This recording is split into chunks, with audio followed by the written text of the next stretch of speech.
안녕하세요. 메스웍스에서 어플리케이션 엔지니어로 재직 중인 신행재 부장이라고 합니다. 메스웍스에서 코드 생성 관련 업무를 담당하고 있습니다. 시뮬링크를 이용하여 MBD 방식으로 모델을 개발한 후에 최종적으로 타겟 하드웨어의 배포용 코드를 생성하는 관점에서 고려해야 될 사항에 대해 설명을 드리고자 합니다. 아젠다를 보시겠습니다. 먼저 시뮬링크를 이용한 콜라보레이티브 개발 시의 고려사항에 대해 말씀을 드리고 C나 C++ 코드 생성 시에 인베디드 소프트웨어로 시뮬링크를 모델링할 때 고려사항을 말씀드린 후에 TMS320F28069 키트를 사용하여 TI-RTOS를 기반으로 코드를 타겟 보드에 디플로이하는 사항에 대해 데모를 보여드릴 예정입니다. 먼저 컴포넌티제이션에 대해서 말씀을 드리도록 하겠습니다. 참석하신 여러분들의 현업에서의 역할은 무엇인지 궁금합니다. AI 엔지니어, 제어 엔지니어, 테스팅 엔지니어, 소프트웨어 펌웨어 엔지니어 등 다양한 분들이 많으실 것으로 생각이 됩니다.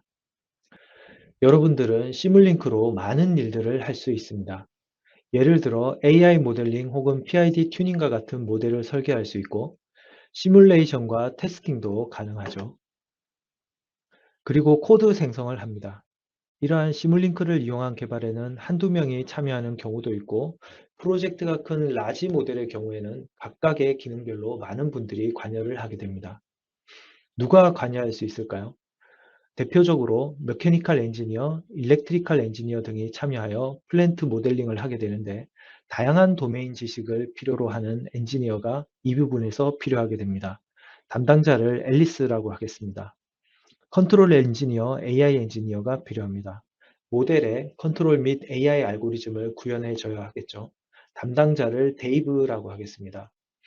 테스트 엔지니어가 필요할 수 있고요. 테스트를 수행해서 모든 사항이 잘 작동되는지를 검증을 해줘야 합니다. 설계된 컴포넌트에 대한 테스트를 해야 하는 것이죠. 그리고 펌웨어 소프트웨어 엔지니어가 있습니다. 아키텍처를 구성 설계하고 디바이스 드라이버를 어떻게 해야 될지 고민하고 오소링하는 담당이죠. 인베디드 시스템이 실제로 작동이 되도록 해주는 역할입니다. 결국 하나의 제품을 만들기 위해서 엔지니어들이 서로 다른 자신의 목표를 가지고 자신이 구성한 컴포넌트들을 공유하여 작업을 하게 됩니다. 결과적으로 다양한 모듈들을 여러 엔지니어들이 자신의 목적에 맞게 동시다발적으로 사용하게 됩니다. 가령 플랜트 모델은 알고리즘 디자인, 시뮬레이션 테스팅에서 관련 엔지니어들에게 사용될 수 있고 이를 위해서 담당자인 앨리스가 플랜트 모델을 개발, 개선하고 공유를 해야 되겠죠. AI나 제어 로직이 있는 코어 알고리즘은 또한 담당자인 데이브가 구현 및 관리하게 됩니다. 코어 알고리즘은 세 가지 영역에 모두 필요한 부분입니다. 모든 부분의 엔지니어들이 자신이 필요로 할 때 코어 알고리즘 모델을 연동하여 자신의 업무에 사용을 해야 하는 환경이 필요합니다. 여러 엔지니어들이 최신으로 업데이트된 로직을 기반으로 자신의 업무를 해나가야 효율적인 개발이 이루어지겠죠. 그렇다면 이러한 모든 컴포넌트들을 여러 필드에서 함께 재사용하기 위해 사용할 수 있는 방법은 무엇일까요? 저희가 가장 많이 추천드리는 것은 모델 레퍼런스를 사용하는 것입니다.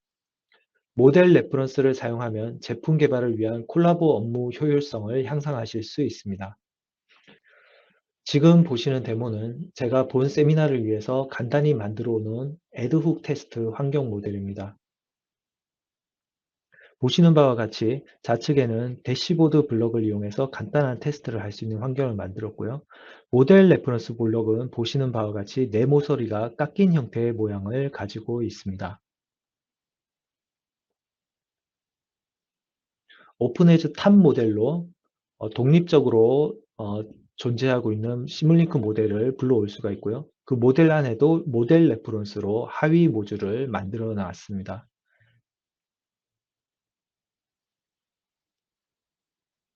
하부에는 이렇게 제가 구현한 간단한 AI 로직이 구현이 되어 있는 것을 보실 수가 있고요.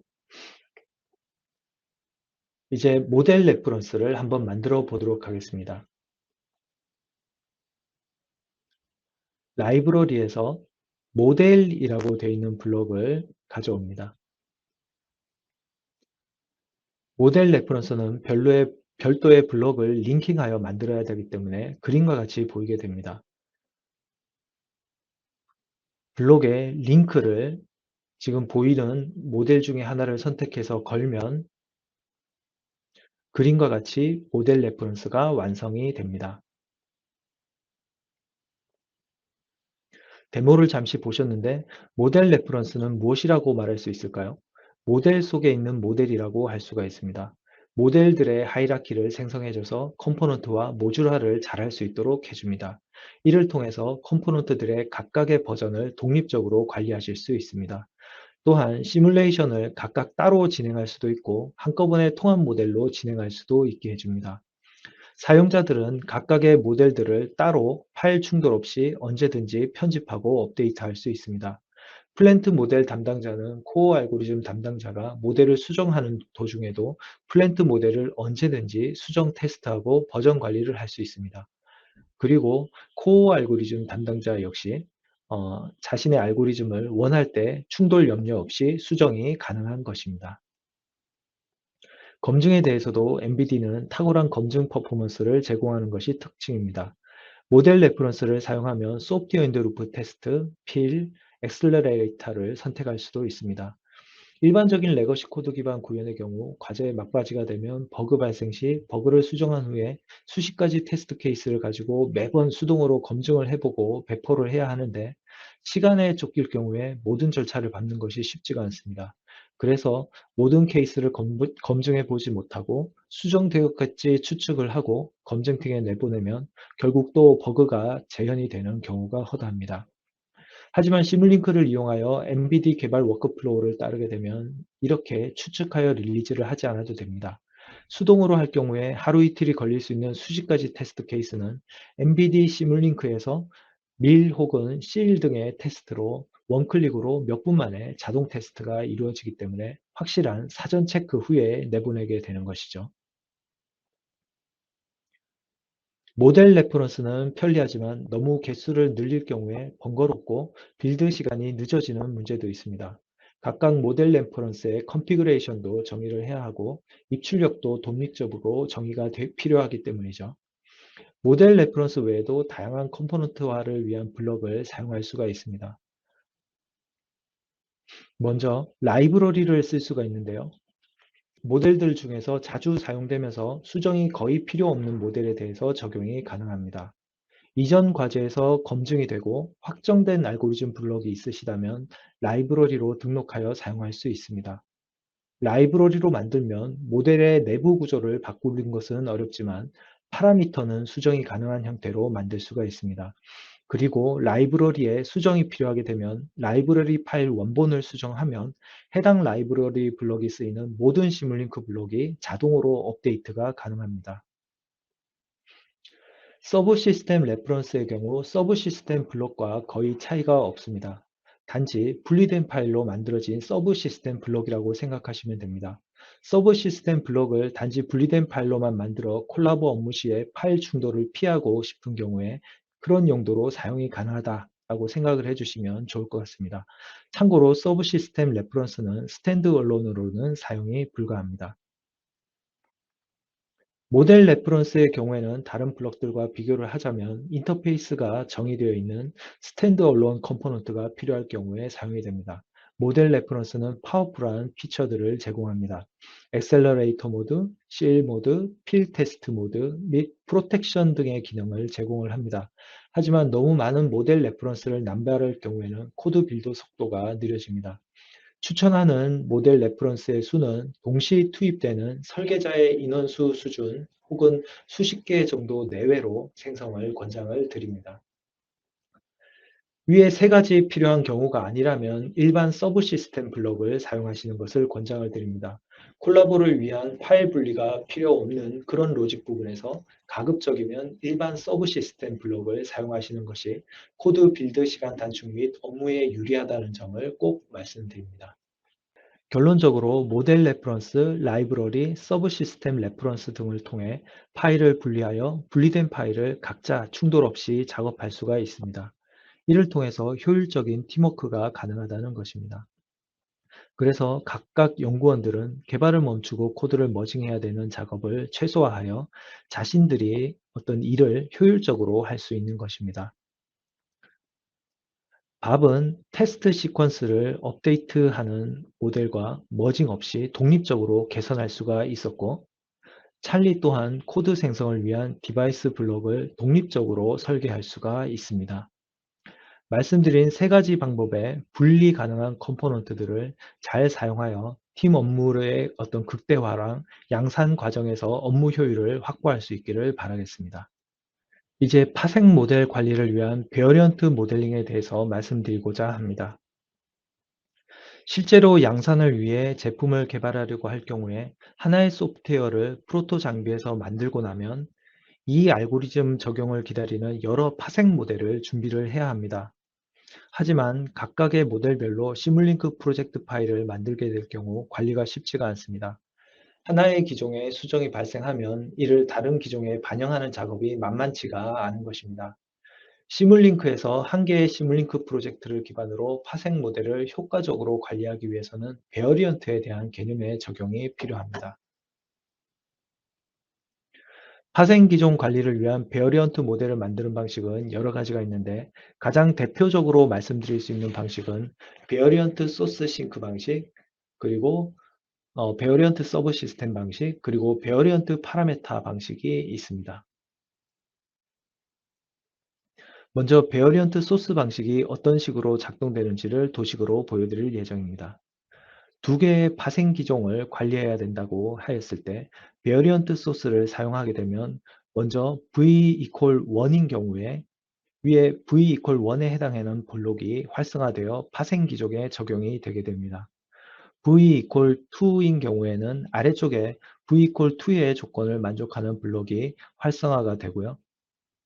경우에 따라서 공통적인 분모를 가진 블록은 두 가지 조건 모두에 언제나 활성화가 되어 파생 기종들에 공통적으로 적용되기도 합니다.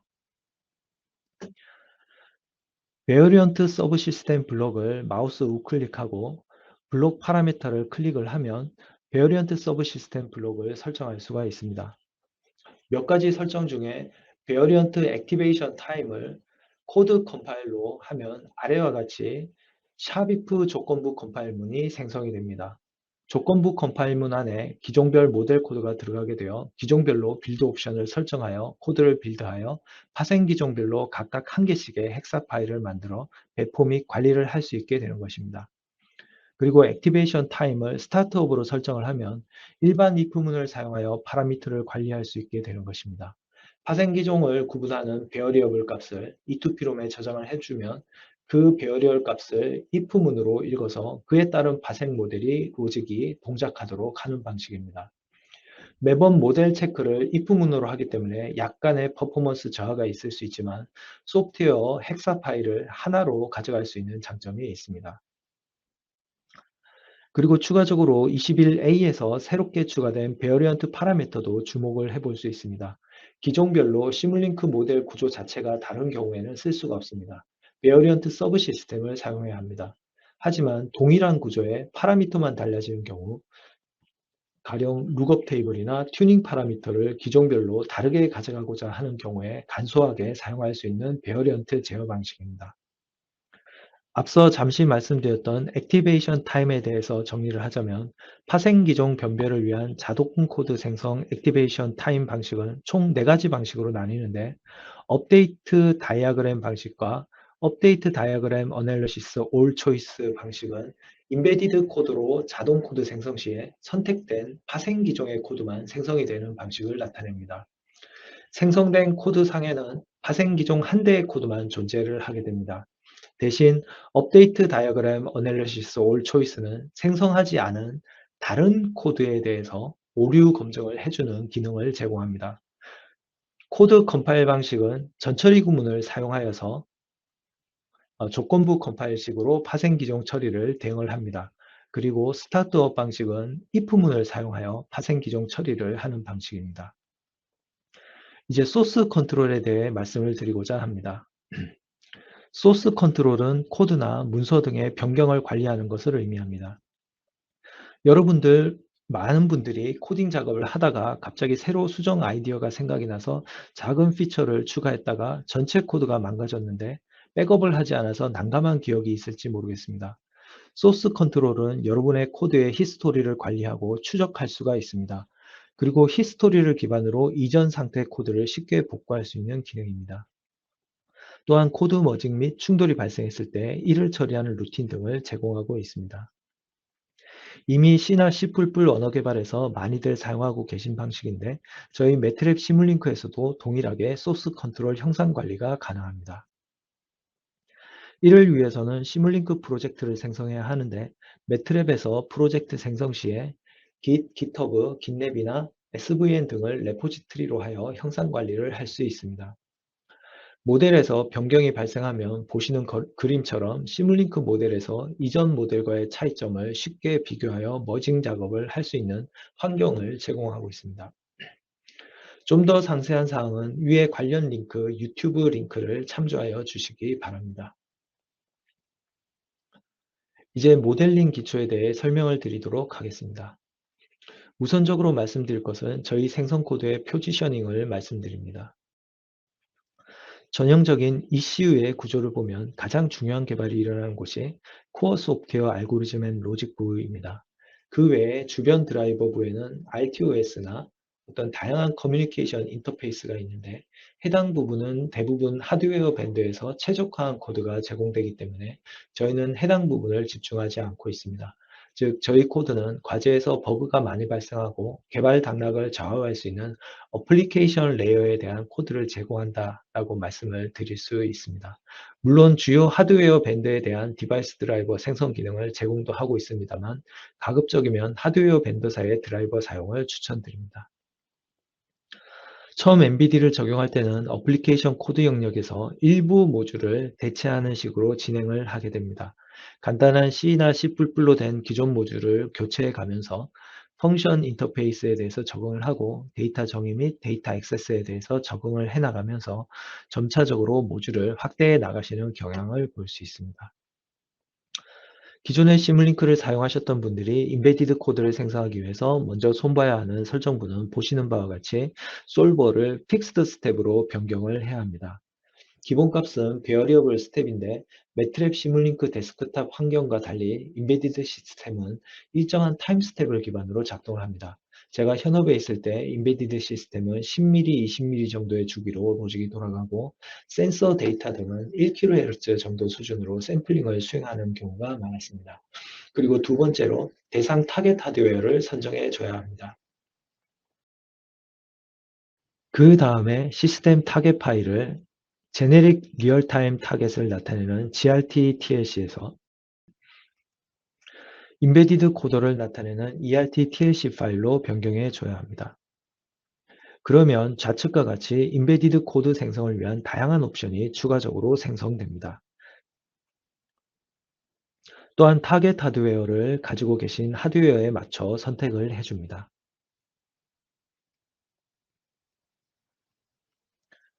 코드를 양산형으로 인티그레이션하는 절차는 보시는 바와 같이 간략화하여 소개드릴 수 있습니다. 헤더 파일을 인클루드를 하고 오토코드의 초기 변수값을 지정하는 initialize 함수를 메인 함수에 넣어줘야 합니다. 그 후에 시뮬링크 상에서 설정해둔 샘플링 타임에 맞는 태스크나 인터럽트 함수에서 스텝이라는 이름으로 정의된 함수를 호출하도록 선택을 해주시면 됩니다. 여기서는 0.01초, 0.1초 두 개의 샘플링 타임 태스크를 기준으로만 소개를 하였는데 여러 개의 샘플링 타임이 필요한 경우에는 오토코드에서 스텝 함수도 여러 개가 생기고 그에 따라 RTOS 등에서 태스크를 여러 개 만들어서 사용해야 할 수도 있습니다. 양산할 때는 마이크로 프로세서의 자원이 모자랄 수 있어서 메모리를 최소화 시켜줘야 합니다. 또한 메모리 최소화 후에 정상적인 동작을 테스트하는 것이 필요하는데요. 핸드코드로 수동 코딩을 할 때는 코딩 시간도 오래 걸리고 동작을 정확히 하는지 실장비 테스트를 하거나 메모리 양자화에 따라서 발열, 소음, 성능 저하가 없는지 등을 실 테스트를 하기도 합니다. 더블로 된 것을 입력단에 싱글로 변경을 하니 전체 루프가 자동으로 변경된 것을 볼 수가 있습니다. 모델 데이터 에디터를 사용하여 원하는 변수들의 메모리를 최소화하고 MBD 검증 절차에 따라 시뮬레이션 검증을 하면 빠른 최적화 및 성능 검증이 가능할 수가 있습니다. 마이크로 프로세서를 사용하면 리소스가 데스크탑 대비 부족하여 연산 시간 제한이 발생하게 됩니다. 그래서 연산 부하를 최소화하기 위해서 각각의 로직이 작동되는 샘플링 타임이 모듈별로 다르게 가져가게 됩니다. 그림의 빨간색 블록은 0.01초로 동작을 하고 초록색 박스는 0.03초로 동작을 하네요. 그리고 중간에 데이터 트랜스퍼를 하고 있습니다. 시뮬링크와 인베디드 코더를 사용하여 샘플링을 정의할 수 있고 타 샘플링 태스크 간의 데이터 트랜스퍼도 핸드 코딩의 리스크 없이 하실 수가 있습니다. 끝으로 코드 제너레이션 어드바이저 기능이 있습니다. 꽤 많은 다양한 최적화 옵션을 인베디드 코더는 가지고 있는데 그걸 일일이 모를 경우에도 코드 제너레이션 어드바이저를 이용하여 어느 정도 최적화를 하실 수 있습니다. 우선순위를 선택할 수 있습니다. 저는 실행 속도를 최우선으로 선택했습니다. 체크 모델을 누르시면 변경해야 될 옵션 부분을 확인을 하실 수 있습니다. 지금부터는 시뮬링크로 C 코드 생성 시에 자주 사용하는 코딩 패턴을 몇 가지 소개하도록 하겠습니다. 먼저 간단한 if else 문이 있는데요. 시뮬링크에서는 다음과 같은 블록으로 표현이 됩니다. 빨간 동그라미 부분이 값을 비교하기 위한 부등호입니다. 컴패레이터와 스위처 블록을 사용하였습니다. U1, U2의 값을 비교를 하고 U1이 U2보다 크면 부동호 블록이 true를 리턴하고 뒤쪽의 스위치가 U1의 다리를 놓아서 Y1에 U1 값을 보내는 메커니즘입니다. 처음 보시는 분은 약간 헷갈릴 수가 있습니다. 아래는 확장된 알고리즘입니다. 이걸 보시면 한결 수월하게 이해하실 수 있습니다. 먼저 input 3와 input 4의 크기를 비교합니다. input 3가 크면 true가 반환됩니다. 그러면 10의 값이 리턴됩니다. 반대로 input 4가 크면 false가 리턴됩니다. 그러면 1의 값이 리턴됩니다. 다음은 입력 조건을 좀 더 복잡하게 한 패턴입니다. 이러한 패턴이 C 언어로 핸드코딩이 되어 있다고 하면 수십 줄이 나올 수가 있습니다. if 로직의 개수가 실제 코드에서는 6개 정도가 됩니다.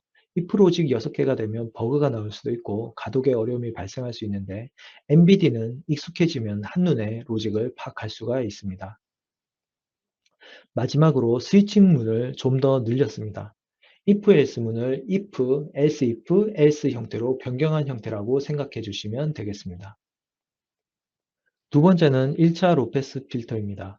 이러한 경량형 1차 로페스 필터는 센서 신호를 획득하는데 노이즈 제거용으로 많이 쓸 수가 있습니다. 이러한 필터를 인베디드 C 프로그램으로 하는 것은 가능하지만 인베디드 레거시 코드에서 테스트하고 검증하기가 쉽지가 않습니다. 하지만 시뮬링크를 이용하면 달라집니다. 필터 설계를 위한 추가적인 코딩 없이 그림과 같이 로패스 필터를 만들고 실제 장비에서 로깅한 센서 값을 시뮬링크에서 불러와서 튜닝도 쉽게 하실 수 있습니다. 세 번째 패턴은 2차원 룩업 테이블 블록인데요. 룩업 테이블을 아주 신속하게 코딩할 수도 있습니다. 조이스틱 각도 계산을 한다든지 할 때 쓸 수 있고 주어진 X축의 값에 따른 Y축의 출력을 경우에 따라서 어댑티브하게 튜닝하는 등에 쓸 수가 있습니다. UI에서 편리하게 테이블 수정도 가능합니다. 3차원 룩업 테이블도 파라미터 튜닝 용도로 쓸 수가 있습니다. 3차원적으로 생각을 하고 C 언어로 3차원 룩업 테이블을 직접 짜는 것은 쉽지가 않습니다. 값을 보시면서 UI에 직접 3차원 맵의 수정도 가능합니다. 그 외에 몇 가지 자주 사용했던 블럭들은 레이트 리미트가 있는데 슬로우 레이트를 주는 효과가 있습니다. 그리고 멀티포트 스위치는 여러 개의 입력으로 이렇게 전환을 할 수가 있습니다. 여기 첫 번째 포트에 들어가는 숫자에 따라서 스위칭을 멀티로 할 수가 있습니다. 멀티포트 스위치와 레이트 리미터를 섞어서 쓰면 스위칭을 부드럽게 할 수도 있겠죠. 그리고 카운터가 있고 특정 영역 이상의 값을 세츄레이션 시켜주는 블록 등이 있습니다.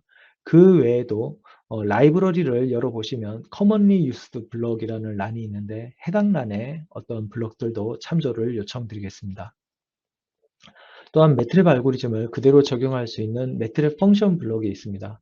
이미지 프로세싱, 전처리, 후처리 등의 대량의 선형대수 행렬, 어레이 연산 등이 필요할 경우에 사용할 수 있습니다. 이번에는 스테이트 플로우를 말씀드려 보겠습니다. 어떤 컨베이어 벨트 시스템이 있다고 하겠습니다. 컨베이어로 박스를 이동시킨 후에 로봇암이 옮기는 동작의 구현이 필요합니다. 이런 순차적인 로직은 시뮬링크만으로 코딩이 어렵습니다. 순차적인 프로그래밍이 필요한데요. 처음에 벨트 위에 박스가 없음을 체크해야 합니다. 그러다가 벨트 위에 박스가 놓이면 벨트가 회전을 합니다. 박스에 의해 광 센서가 감지가 되면 로봇이 박스를 치우게 되죠. 이러한 순차적인 로직을 구현하는 데 사용할 수 있는 것이 스테이트 플로우 로직입니다. 앞서 말씀드린 시뮬링크 블록과 매트랩, 스테이트 플로우를 이용해서 인베디드 C나 C++를 구현을 하게 됩니다. 가령 시뮬링크 모델을 통해 현재 센서 신호를 받아들여서 토크 값을 계산한다든지 속도를 계산하든지 하고 제어 지령을 보내는 동작을 합니다. 하지만 센서 이상으로 센서가 정상 범위를 벗어난 값이 나타나면 이걸 그대로 보내면 오동작을 일으킬 수 있겠죠. 고장 판단 로직이 필요해집니다. 스테이트 플로우를 통해 고장 모드로 전환을 시키게 됩니다. 고장 모드로 전환을 하고 그에 따른 출력 값을 시뮬링크 모델로 내보낼 수 있는 것입니다. 매트랩 펑션 블럭의 경우 AI 모델 관련 전처리나 행렬식 등의 복잡한 알고리즘, 선형 대수학 공식이 필요한 곳에 요긴하게 사용이 가능합니다. 이미지 전처리 등에서도 활용이 가능합니다. 그럼 마지막으로 TMS320F28069M 키트를 이용하여 TI사의 RTOS 기반의 CCS 환경에서 코드를 디플로이하는 데모를 보시겠습니다. 에드훅 기반 테스트 환경을 데모용으로 간단히 만들었습니다. 스위치를 온오프하고 슬라이드 바를 조작하여 간단한 시뮬레이션을 수행할 수가 있습니다.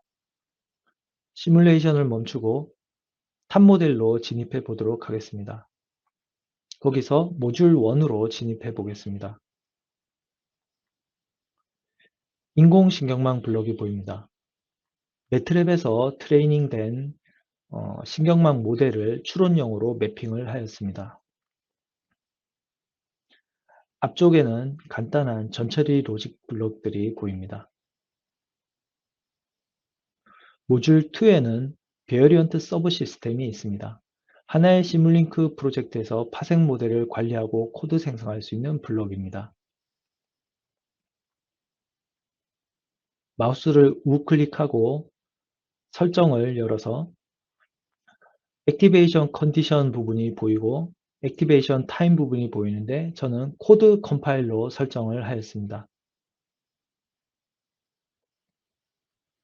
이제 코드를 생성해 보도록 하겠습니다.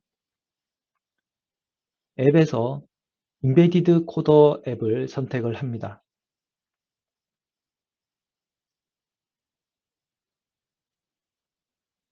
그리고 코드 생성에 앞서 세팅을 점검을 합니다. ERT-TLC와 픽스드 스텝, 디스크리트로 설정된 것을 확인하고요. 하드웨어를 텍사스 인스트루먼트의 C2000 타입으로 설정을 하였습니다. 빌드를 누르면 코드가 생성된 것을 보실 수가 있고 시뮬링크 블록을 선택하면 해당하는 C코드를 보실 수가 있습니다.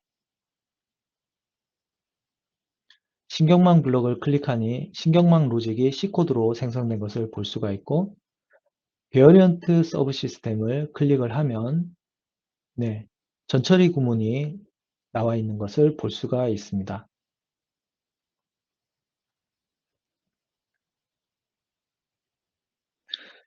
생성된 C코드와 헤더 파일 리스트가 보이는데 일일이 옮기기가 쉽지 않습니다. 이럴 때는 my 팩앤고를 사용을 하면 생성된 코드들을 zip 파일로 묶어서 최종 배포용 헥사 파일을 생성하기 위한 코드 컴포저 스튜디오로 쉽게 옮길 수가 있습니다.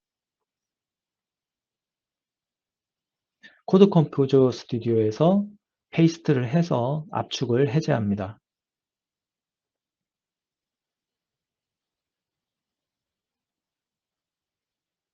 이제 RTOS 설정 영역을 보시도록 하겠습니다. 10mm 태스크와 100mm 태스크에 생성된 오토코드를 매핑을 할 예정입니다. 각각 타이밍과 일치하는 오토코드 함수를 호출을 하도록 하였습니다. 오토코드의 입출력 값은 전역 변수로 매핑을 하였습니다. 포인터 등의 다양한 방식으로 전달이 가능합니다. 이제 파생 기종 관리를 위한 매크로 값을 다뤄보겠습니다. 1번 옵션으로 해서 빌드를 해보도록 하겠습니다. 우측 하단의 타겟보드의 LED의 깜빡임을 주목해 주시기 바랍니다.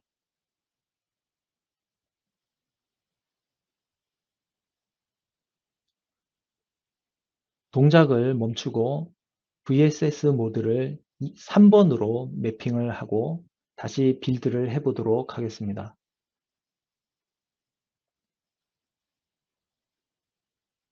LED의 깜빡임이 달라진 것을 보실 수가 있습니다. 파생 기종별로 다른 로직이 적용이 되어 LED의 깜빡임 간격이 변경된 것을 보실 수가 있는 것입니다. 이러한 방식으로 AI 모델을 시뮬링크 기반으로도 코드 생성 배포를 할 수가 있고, 추가적으로 다양한 파생 기종에 대한 코드도 전처리 구문을 이용하여 대응이 가능한 것을 확인하였습니다. 아울러 추가적인 수정이 있을 때마다 코드를 생성하여 zip 파일로 만들어서 CCS ID 환경으로 추가 작업 없이 코드를 카피 앤 페이스트 하여 코드를 계속 전달할 수 있음을 확인을 하였습니다. 지금까지 세션 3 배터리 관리 시스템 양산 배포용 코드 생성 방법을 경청해 주셔서 감사합니다. 잠시 후 Q&A 세션에서 뵙도록 하겠습니다.